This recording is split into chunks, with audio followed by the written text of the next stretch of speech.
സംസ്ഥാന ബജറ്റിൽ പ്രഖ്യാപിച്ച നിരക്ക് ഫീസ് വർധനകളും ഇളവുകളും ഇന്നു മുതൽ പ്രാബല്യത്തിൽ. കെട്ടിട കൈമാറ്റം, കോടതി ഫീസ് എന്നിവയിൽ നിരക്ക് ഉയരും. റബ്ബറിന്റെ താങ്ങുവില 170-ൽ നിന്നും 180 ആക്കിയതും ഇന്നു മുതൽ പ്രാബല്യത്തിൽ വരും. ഇക്കഴിഞ്ഞ ബജറ്റിലാണ് സംസ്ഥാനത്ത് സുപ്രധാന ഇടപാടുകളിൽ നിരക്കുകൾ വർദ്ധിപ്പിക്കാൻ തീരുമാനിച്ചത്. ഇത് പ്രകാരം ഏറ്റവും കൂടുതൽ നിരക്ക് വർധനമുണ്ടാകുന്നത് കോടതി ഫീസുകളിലാണ്.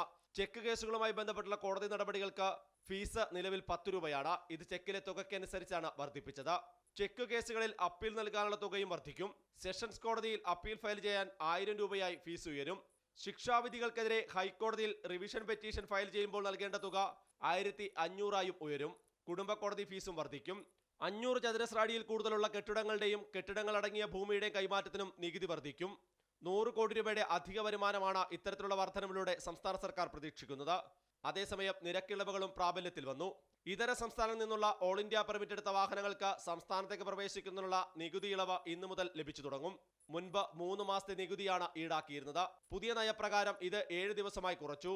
40 സീറ്റുള്ള ബസിന് മുൻപ് ഈടാക്കിയിരുന്നത് 1,20,000 രൂപയാണെങ്കിൽ അത് 12,000 രൂപയായി കുറഞ്ഞു. സംസ്ഥാനത്തിന് പുറത്തുപോയി ഓൾ ഇന്ത്യ പെർമിറ്റ് വാഹനങ്ങൾ രജിസ്റ്റർ ചെയ്യുന്ന നടപടി ഒഴിവാക്കാനായി പ്രഖ്യാപിച്ച ഇളവുകളും ഇന്നു മുതൽ പ്രാബല്യത്തിൽ വരും. ഓർഡിനറി ബസിന് സീറ്റ് ഒന്നിന് 3 മാസത്തേക്ക് 2,250 രൂപ എന്നത് 1,500 രൂപയായാണ് കുറയുന്നത്.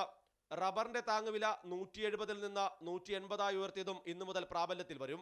അതിനിടെ സംസ്ഥാനത്തെ നികുതി വരുമാനവും വർദ്ധിച്ചതായി കണക്കുകൾ പുറത്തുവന്നു. നികുതി വരുമാനത്തിൽ 6,620 കോടി രൂപയും നികുതിയേതര വരുമാനത്തിൽ 4,274 കോടി രൂപയും സമാഹരിക്കാൻ സംസ്ഥാനത്തിന് കഴിഞ്ഞുവെന്നാണ് കണക്കുകൾ പറയുന്നത്.